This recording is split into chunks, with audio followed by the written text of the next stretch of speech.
beautiful community. I just felt guided to host this live stream in a very intimate way by my devotional altar instead of by my chair, where I usually teach. And I just trust that. I trust that I am being guided even in selecting a spot for this conversation. Welcome, beloveds. This is Katerina, and I had a desire to give a voice to probably the most profound topic. If I had 30 days to live, and people would say, well, what's the biggest message? What's the most important discovery that you have made on your path? And I would give a voice to awakening of the spiritual heart. And the reason why, it's because it becomes an organ of higher perception. Hi, Laura. Good to see you, beloved. Yeah, so welcome. Hello, darlings. Yeah, I just wanted to share with you this part 2 of this conversation. I always have flowers on my altar and different symbols that represent the heart. Like this one is a white heart. This could truly be a symbol for our spiritual essence. Our essence is pure, and I believe that we come into this world with original purity, and truly indoctrination of original sin created a lot of damage for human psyche, and a lot of shame, a lot of guilt, right? And it's when you study Eastern teachings, for example, Buddhism or Hinduism, they really don't have the indoctrination of original sin. So a lot of times they don't have psychological challenges as a lot of people in the West have, because the moment we come into this world, we're given a story that we already did something wrong, that we already tainted, right? That something is already wrong with us. So I've been always fascinated of untangling these beliefs and these stories that were given to us. And darlings, the more I did that, the more I would realize the essence of our heart is pure. And we can never lose our original purity. So the process of healing the heart is, from my experience, is this ongoing unlayering of beliefs, thought systems, mental programs, right? And it's kind of like removing the dirt or removing the dust from the window. The more you remove the dust and the dirt, the more you can see and the further you can see. So welcome everyone who has joined, just kind of like warming up. Hello, beloveds. I was just on a beautiful podcast with Eva. She just joined. And Eva is an incredible relationship coach. And we were talking about the art of romancing your own heart. Because the one thing that comes into focus when you begin to get to know your true self and get to know yourself, you begin to realize there is this exquisite relationship between your own aloneness and your relationship with another, right? And the more you look into your own soul and into your own essence, the more you begin to find these debris, right? These debris, these belief systems, something that is completely not true. And you remove that gently, layer by layer. And what I have found, darlings, that when you go through the healing of the heart, you cannot rush that healing. And on the level of the mind, sometimes it's difficult to grasp. And I remember I had my very first heartbreak, and it was completely unexpected. I could not even imagine that it would hurt me so bad. But I was 28 years old, and I met a man who I thought was my true match. And when the relationship dissolved, I found myself experiencing incredibly dense energy. Like my heart was cracked and I couldn't put together the pieces of my heart. And I experienced my very first deep, dark night of the soul, and which, you know, you wake up and you feel melancholy, you feel the loss of joy. And the loss of joy doesn't go away. And I've never experienced that in my entire life. You know, I've been always an optimist, I can always find the silver lining. I can always find something positive. And that was my very first experience of a very dense darkness hovering above my head. And no matter what I was doing, it would not go away. So that lesson was given to me that you cannot rush your healing, that there is certain alchemy that gets to move through you, and it takes this incredible sense of compassion with your process. And how do you know that you're on a dark night of the soul? Well, the first sign is you think that it will never end. And I'm here to encourage everyone, that the darkness has its chapter, but it's not meant to stay there forever. So when we're given these dark times, challenging times where our heart hurts and it's disconnected from joy, there will be an end to that process. And if I could go back to my younger self who experienced that process first time, I would whisper to her, you cannot rush your healing. You can only surrender to the process and allow this initiation to teach you, allow this initiation to move through you. But trust me, I tried to rush my healing. I remember I was listening to positive teachings and talks, and I ran into India, and I did everything that I knew I could do to fix my emotional state and to kind of move through it faster. And what I'm realizing, when we do that, we're shortcutting the lessons. We're not allowing the energy to move through us into completed cycle. So when that happens, what happens, darlings, we finding ourselves in the same process but longer, right? By trying to fix how we feel, by trying to get out of it, trying to, speed it up, you actually make it longer. It's counterintuitive, but that's what I've discovered.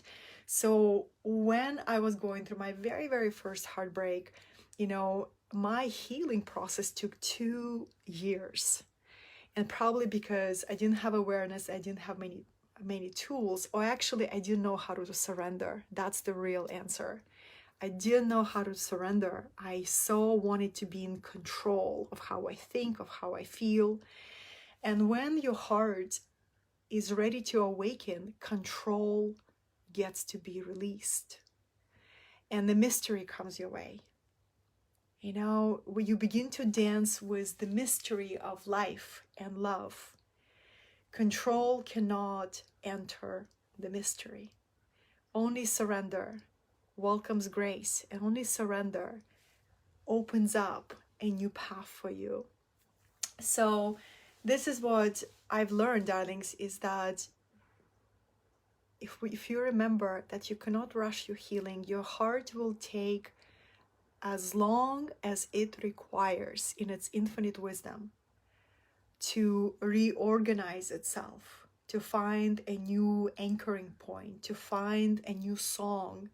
My older sister, my biological sister in Russia, who is very, very different than me, we have different fathers, we look differently, and we're two different beings. We share the same mother, we share the same childhood, right? But we're very different. And she lost an animal that she dearly loved. It was only like a year and barely 2 years old. And she got into this deep, deep grief. And she kept messaging me, be like, am I wrong to grieve so badly? Am I wrong? Like, is something wrong with me that I can't stop grieving? And I remember giving her this encouragement to take as long as the heart requires. The heart has its own time, you know, the heart doesn't move in a linear, okay, I gotta grieve for 5 minutes or for a day and I gotta get out of the grieving process. If we think that way about the heart, we're gonna prolong our lessons and we will really be stuck in the gray zone of numbness because we didn't allow our heart to move through its organic, wild healing process.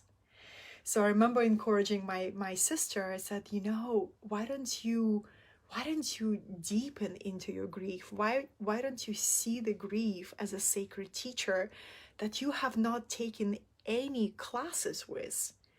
And of course, it's a new teacher. Of course, you're not familiar with the way grief can teach you, right?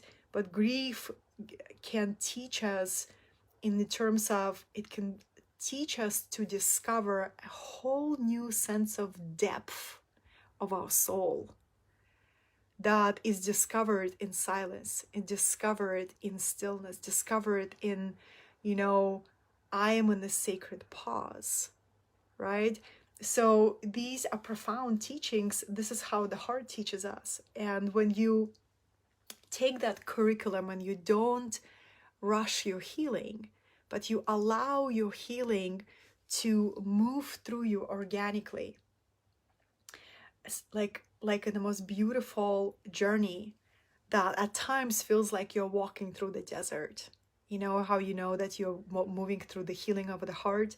There are so many chapters, my loves, where I felt like I was walking through an empty desert without a skin on, feeling everything and having no way to protect my bleeding heart, right? And when you go through chapters like that, you are deeply altered, not only because you learn to relate to a pain in another in the most compassionate, loving way, you also begin to see pain as a teacher, right? Pain as a teacher that can crack you open. And what I also discovered, that the heart is impossible to break. What really breaks is the shell around the heart. So when life gives us initiations and tests, and we crave that deepening of our understanding of life, what will often arrive is an opportunity to crack the shell around the heart, to remove the defense layer. Because our heart is meant to expand. The true spiritual heart that looks like this, it has a capacity of an ongoing expansion. And you know, in some ancient spiritual traditions, they call it the heart eye. Yeah, the heart eye. You know, a lot of people talk about the third eye, which is your ability to see beyond the veil. We also have the womb, the center of our soul. The womb space also has an eye. And then we have a heart eye. Imagine a heart eye is able to see beyond duality. It's able to hold multitude perspectives. That's why it's very difficult to judge when you are in true openness of your heart, right? And it's when we are stuck in the head and our ego self and our small conscious mind self, that's the place of judgment and comparison and competition. But the moment we drop into our heart, we access infinite space of unity, of beauty, of inner freedom. That's what I'm talking about, darlings, that every heartbreak or a dark night of the soul is actually given to us to crack the shell around the heart, to break that shell and to allow our spiritual essence to spill over instead of being contained under control of the ego. That's one of the reasons I often call the dark night of the soul is actually a dark night of the ego. Dark night of the ego comes to us when we are ready to reconnect with our infinite self, right? So it's a great gift to receive a dark night of the ego. I had 3 of them, 3 major ones. And how do you know that you're in it? You really doubt that it will ever finish, that you feel like you're gonna be there forever. And it's just the cycle of death. And entire life is built on these cycles: birth, death, rebirth, right? Birth, death, rebirth. Our spiritual heart is a place of communication. It's a place of multidimensional communication. So every layer of defense and pain we're willing to transform around our hearts, we begin to attune to multidimensional cosmic consciousness. It's through the heart that we access all of our parallel incarnations, Akashic records, multidimensional gifts. We access it through the heart portal, right, darlings? So it's really profound. And then, how do you make it practical is the art of gentleness. The art of gentleness, I continue to see it as a practice, just how like working out is a practice or yoga is a practice. Art of gentleness with yourself is a practice, and it's almost like I watch when my mind wants me to hurry, or when my mind wants me, to do, like to constantly produce or do, just this example. But it's like this awareness of, checking in with yourself. How is my heart? What would bring a true divine joy for me today? So one of my practices, darlings, in the morning, I attune my consciousness to the frequency that I desire to experience today. A lot of times I attune to playfulness, to bliss, to ecstasy. So you can choose the frequency, just how you can choose what you're gonna put in the smoothie. You choose your frequency, right? These are profound quantum ways that you continue to attune yourself like an antenna. Your heart is a perception organ. Your heart is a place where you meet your inner child, your adult self, your inner elder, right? That's the place of deep, profound alchemy.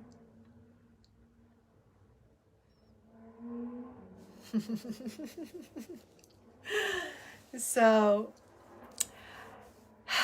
and one of the reasons I feel inspired to give this a voice because of the holographic nature of the universe. Whatever you heal in yourself, you heal in the world. A lot of times, we dive into this courageous healing experiences and we wonder, well, does it matter? Because what's happening in the world is so overwhelming. And, how can I, an individual, ever heal the wounds of the world? Well, we got to remember the holographic universe. Every part contains the whole. We're all connected. The law of one, only one consciousness. So every shift, every defense pattern, every belief that you alchemize, you create a ripple of transformation in the soul of the world. And I will not tire to remind you about the profound difference that you bring with your healing transformation to the world. So the 2 wounds, darlings, I don't want to make this too big, but I brought a couple of there's two major wounds that we will find when we remove defenses around the heart. right? We remove defenses, and we arrive to 2 core wounds. Do you want to know what it is? Because you will find it in your partners, you'll find it in yourself. 2 basic, deepest wounds that are in the human heart.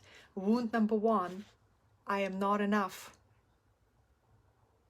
How many of you have heard and felt and experienced this wound? This is the core human wound. I am not enough.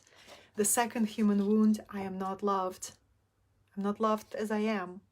I'm not loved as I am right now. I have to be perfect. I have to get my stuff together. I have to have my ducks in a row, right? I'm not enough. I'm not enough as I am, right? These are the 2 deepest wounds, and they often magnetize to each other. One partner will have I am not enough wound, another partner will have I am not loved wound, right?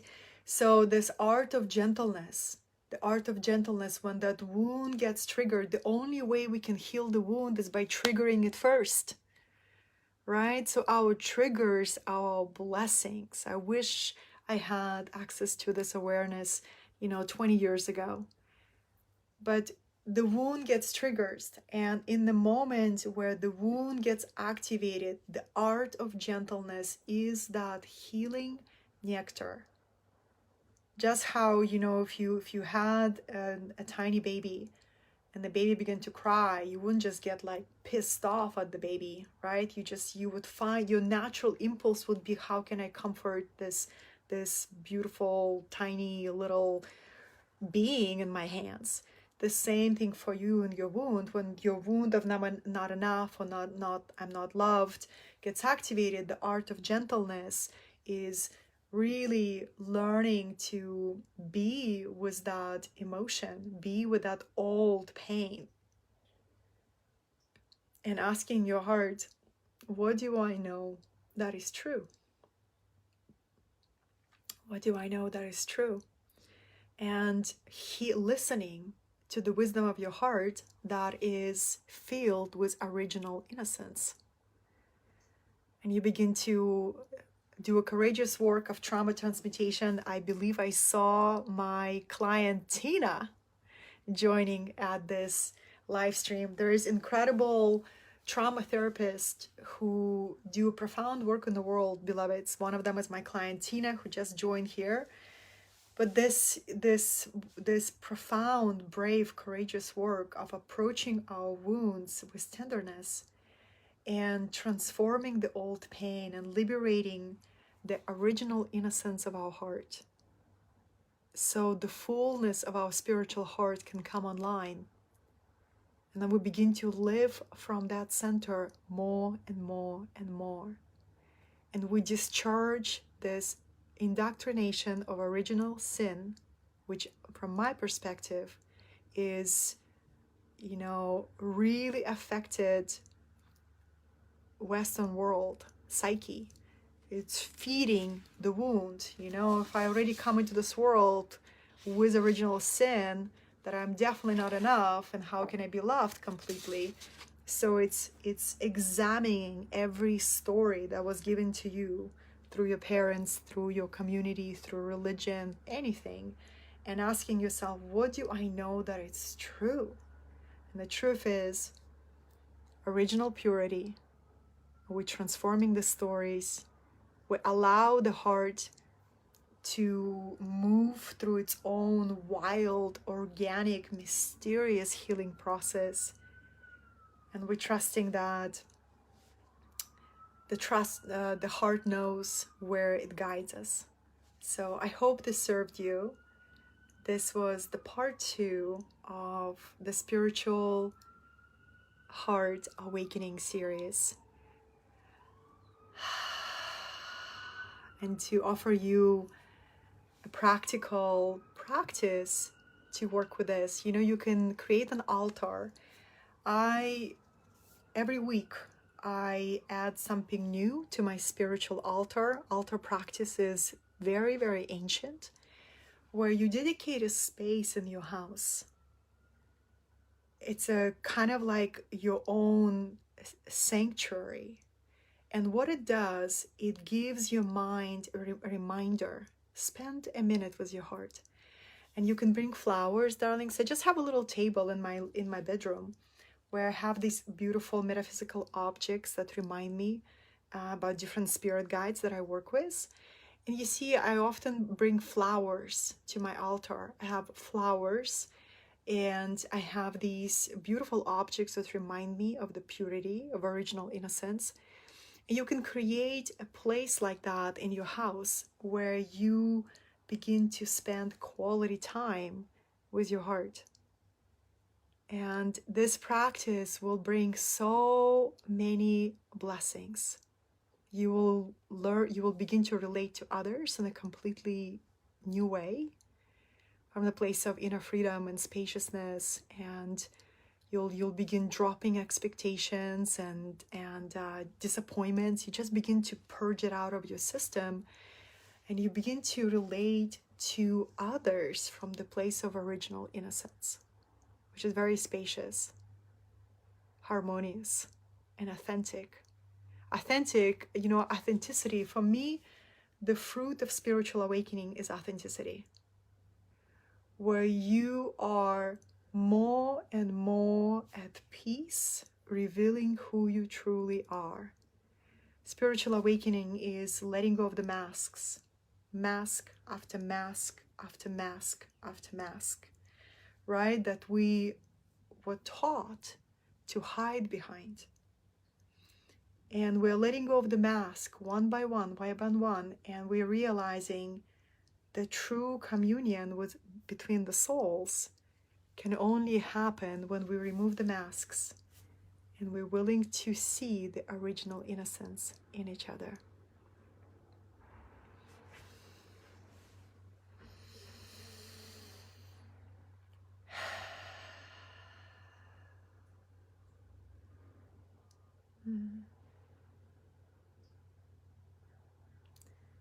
It's so exquisite to realize that you are enough and that you are lovable as your full authentic self.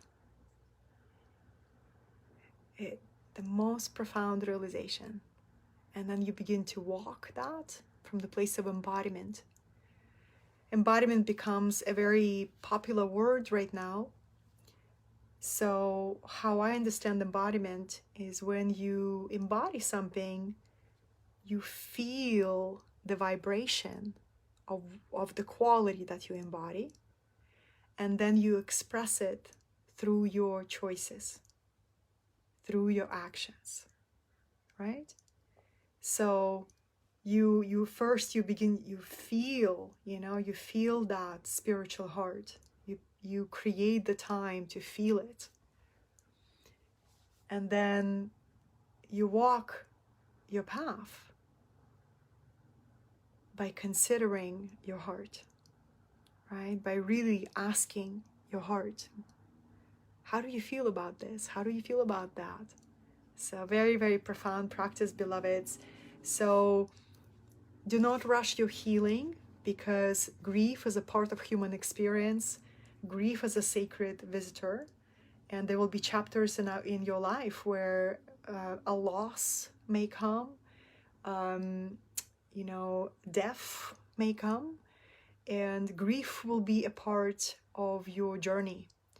And part of this process of being in the right relationship with your heart is learning to accept the lessons from the highest form of ecstasy and the deepest sense of grief, and remaining your equanimity, So very, very profound teachings that can come to us from that. I thank you for joining me to this spontaneous series. I hope this served you, darlings.